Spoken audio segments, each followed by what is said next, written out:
Hello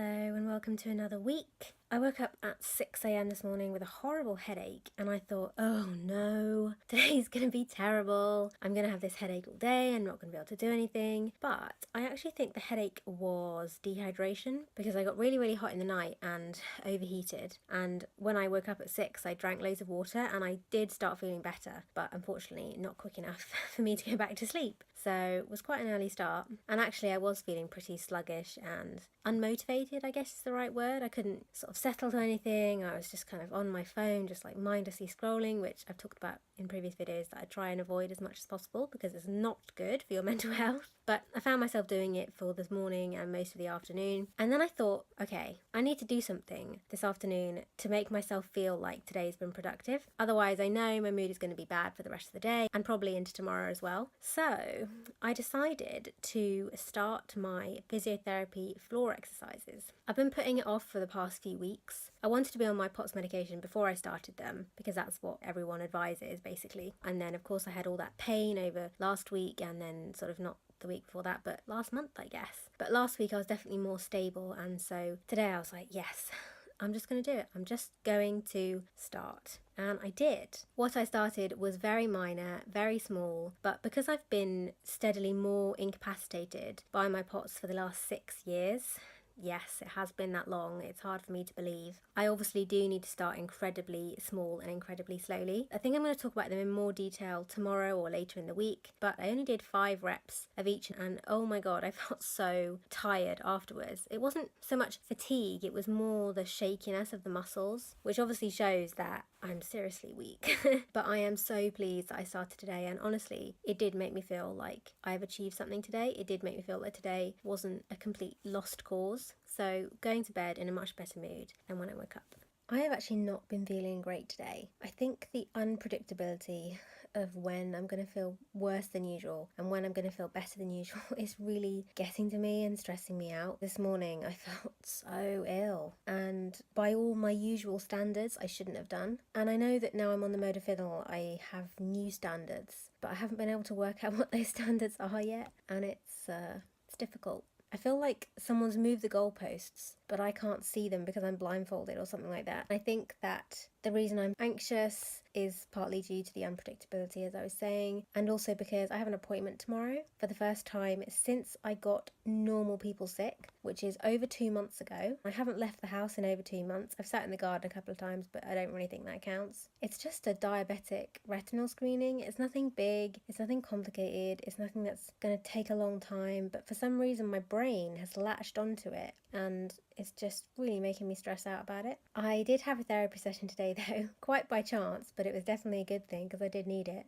We talked a lot about it and I did feel better afterwards, and I do feel better now than I did this morning, so it's not so bad. And this afternoon I managed to read a whole chapter of my book, which is amazing because I haven't had the energy to do that in a really long time. It just felt so good. A few days ago, I emailed the cardiologist nurse again just to update her on how modafinil was going, saying that, I had had some really good effects from it, but also had some side effects that I was struggling with a little bit. But I wanted to continue it until I'd tried to sort out the other things that I thought were causing the pain that I talked about in the last video. Or maybe the one before that, I can't remember. Anyway, so I emailed her a few days ago and I hadn't had a reply. And I was thinking, that's weird because usually she gets back to me really quickly. And I thought, I'll just check my junk mail folder, just in case for some reason the message had gone into there. And what do you know? I had an out of office reply from her saying, I'm going to be away till the 21st of May, so if you need anything, call this number. And I was like, ugh. I don't know why it went into my junk folder, but I was so annoyed that my email did that. Anyway, so I had to call, and I really don't like that because whenever I talk to any kind of healthcare professional over the phone, it's so much harder to explain my situation because everything is so complicated. But I did my best. I had to leave a message as well. I wasn't even talking to a real person. I thought, oh, I'm going to have to wait for them to call me back. And because I've got an appointment this afternoon, I bet you they're going to call me whilst I'm in there and I'm not going to be able to answer it. It's just going to be, backwards and forwards. But they called me back really quickly, which was such a relief. And yeah, they're going to give me 2 more months worth of modafinil and then see how it goes after that, which is great. So it's going to come in the post in the next few days. Also, mentioned I had an appointment. I thought it was at one place and I just checked the letter they sent me. Turns out it's at a different place. So it's a damn good job I checked. I'm actually really relieved because the place it's at is closer. My dad can push me there in the wheelchair. We don't have to drive. And yeah, it's just going to make everything much easier. So I'm dressed and we're about to leave in around 5 minutes. And I am wearing my new jeans. It's very exciting. It may not seem like a big deal, but it is a big deal because I haven't left the house in anything without an elasticated waistband in probably about 5 years. I'm wearing a little tiny bit of makeup. I haven't had the energy to do that in about 2.5, 3 years. I'm wearing clothes that make me feel nice, that make me feel good about myself. Usually, when I have to go to an appointment or when I go out, I just pick the first thing that's within reach, the comfiest thing, because I don't have the energy to worry. I don't have the energy to care about anything else, but I do today. I do have the energy to care, and that is a really big deal. Now, I'm going to be honest, this slightly ruins the outfit, but I'm going to make it work. The appointment went fine, really quick, didn't have to wait long, so that's really, really good. And afterwards, we actually made a little detour in the wheelchair. We just went and had a little push around, down by some shops, which was so, so nice. I got to feel the sun on my face. I just got to kind of be out in the world. The fact that I was able to do that is a really, really big deal. I mentioned in the last clip that it's my first time leaving the house in 2 months. It's my first time wearing jeans in like 5 years. My first time wearing makeup in like 3. And it's my first time ever, yes, ever, that I have had the energy after an appointment to go out and do something else. I know I didn't do very much. I know the appointment was close to home. I know the appointment was quick. But the fact that I was able to go out on that detour is a huge deal, a really huge deal. And I'm not in a huge amount of pain afterwards. I'm kind of tired, but not excessively so. I know it won't seem like a big deal to people who are normal and live normal lives, but it is a big deal to me. And just being out in the world, seeing people going about their normal lives, sitting in cafes, riding bikes, chatting, it just kind of makes you realise that there is a whole world out there. Because I spend so much time in this one room, I can kind of forget that. I can forget the bigger picture. I can forget that there is more out there and that I need to fight to have that more. So yeah, a really, really good day. So today I thought I would show you the types of physiotherapy exercises that I've been doing since the start of the week. They are really simple and you can find them all on the POTS UK website if you're interested. Most of them are done lying down horizontally and then 2 of them are done on my hands and knees. I'm not doing any sitting upright in a chair or standing upright yet. Those 2 things are difficult for me to do anyway, let alone whilst doing physiotherapy exercises. So I'm keeping it very simple to begin with and let's be honest, probably for a while yet. I start off with a single knee fold. The name is pretty self-explanatory. I basically lie on my back with my knees bent, lift one knee in the air, wait for a couple of seconds and then put it down and repeat with the other knee. I count to 10, so each leg gets 5 reps, I guess you call it. I don't really know. The second one is called the double knee fold, and again, the name is very self-explanatory. I lie on my back in the same position as the first one, lift one leg in the air, and then lift the second leg in the air before putting the first leg down, so it is slightly different to the first one. And again, I do 5 reps of this. The third one is called a prone leg extension. So I lie on my front, my legs are out flat, and I lift one leg in the air without bending it, put it down and lift the other leg. And I repeat until each leg has got 5 reps. This one, I have to say, is particularly difficult. I'm not quite sure why, but I just find it very hard. The fourth one has a slightly odd name. It's called an oyster. I lie on my side, one arm underneath my head and the other one supporting me, and then with my feet together I lift my knees so they come apart. I do 5 reps on one side and then obviously I turn over and do the other side. Then the last 2 are on my hands and knees. The first one is called a tabletop arm lift, but it's basically just me on my hands and knees lifting my arms alternately, and again I do 5 reps of each arm. The last one is called a tabletop leg slide. It's basically me doing a similar thing to my arms, but not lifting my toes off the floor, just sliding them out so my leg is fully extended. And as all the others, I do 5 reps of each. I hope you found that vaguely interesting / informative. I'm hoping it was one or the other.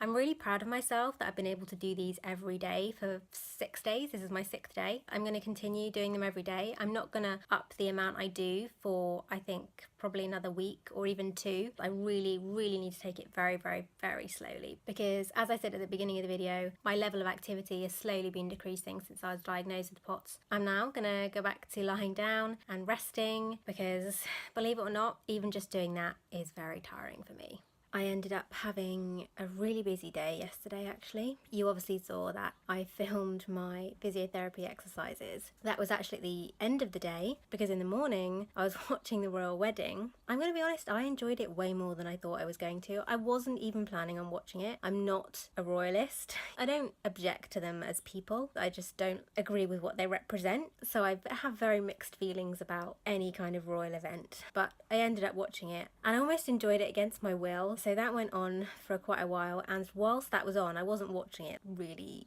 attentively. Whilst it was on, I was working on my laptop, finish editing my video, getting it all ready to go up today. I did take breaks, but I was working on my laptop intermittently for most of the day. I think it was more that it was a lot of stimulation. I had like multiple audio sources, multiple screens, and then in the afternoon I watched the tennis. I didn't feel like I'd overdone it when I went to bed, but I definitely feel that today. Ever since I woke up, I've just been so tired. I'm annoyed at myself because I was supposed to have a shower today, wash my hair because I have an appointment tomorrow, and I don't think that's going to happen. I don't think I've got the ability to do that, which means I'm going to have to cancel the appointment tomorrow, rearrange it, hopefully for later in the week, maybe. Hopefully. This is actually very similar to what happened not last week. Is it last week? I can't remember. Yeah, last week when I had the really productive days at the beginning, and then the next 3 days I was really fatigued, and I was confused because I didn't feel like I'd overdone it in the first couple of days. I thought, well, maybe I'm just tired for another reason, but actually now I do think it was post-exertional malaise, and I think that this is post-exertional malaise, and I think that now I'm on the modafinil. I don't know my limits. I talked about this in the last video, but also I'm not sure that my body tells me when I should stop. I'm so used to having that fatigue level being so high, it just reminds me very quickly that I need to stop, but I don't have that quite as much anymore. So I need to learn what my limits are, and I need to learn when to stop before I reach them, because my body's not telling me that at the moment, so it's a bit confusing. After lunch, I actually started feeling worse, not better, which is pretty unusual because usually after I eat, I get a bit more energy, and so if I really need to do something, I can usually push through and do it. By that something, I mean yoga or have a shower. I don't mean like leave the house and do anything that exciting. Anyway, I was feeling worse, so I thought, okay, I'm not going to be able to have a shower, and I'm just going to have to rearrange my appointment tomorrow, and I'm not going to be too hard on myself about it. These things happen. I'm just going to have an eye test because I think I need new glasses. It's nothing major. It's nothing I've waited a long time for. It's nothing that's going to be difficult to rearrange. I wasn't feeling too bad about it, but then I started to feel better, and I started to think, oh, well, maybe I could have a shower. Maybe I should do it. So I was like, okay, I'll try, because I have a shower in my parents' ensuite now. I walked into their bedroom and the windows are wide open because it's a beautiful day, the blinds were up, and just the thought of having to pull those blinds down was too much for me, and I thought, no, if I don't have the energy to pull blinds down, I don't have the energy to have a shower. And actually it made me a bit teary because I just got really frustrated. I don't want to end this week on a negative note, because apart from today, this week has been really good. I did a lot of things this week that I haven't been able to do in a really long time. And apart from today, I haven't had one day where I've been really tired. I haven't had one day when I've been in a huge amount of pain. So it has been a good week, and I really need to remember that. I don't want to let this one day ruin this week. That would just be stupid, wouldn't it? Thank you for watching the video. I hope you enjoyed it, and I'll see you again next week. Bye.